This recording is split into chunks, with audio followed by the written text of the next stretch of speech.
मेरी क्यूरी का जन्म 7 नवंबर 1867 को वॉर्सो पोलैंड में हुआ था।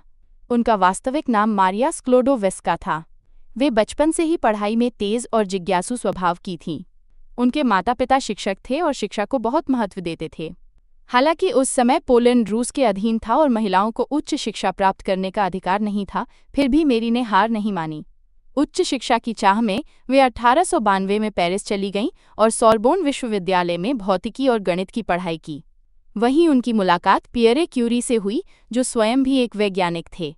दोनों का विवाह 1895 में हुआ और वे जीवन भर अनुसंधान में साथ रहे।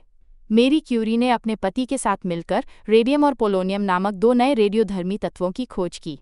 ये खोज रेडियोधर्मिता रेडियोएक्टिविटी के क्षेत्र में क्रांति साबित हुई। उन्होंने पाया कि कुछ तत्व बिना किसी बाहरी ऊर्जा के लगातार ऊर्जा छोड़ते हैं, जिसे आज हम रेडिएशन के नाम से जानते हैं। उनकी ये खोज चिकित्सा और परमाणु विज्ञान दोनों के लिए अत्यंत महत्वपूर्ण सिद्ध हुई। रेडियम का प्रयोग कैंसर के इलाज में किया जाने लगा। इसके लिए उन्हें और उनके पति को 1903 में भौतिकी का नोबेल पुरस्कार मिला। वे नोबेल पुरस्कार पाने वाली पहली महिला बनी।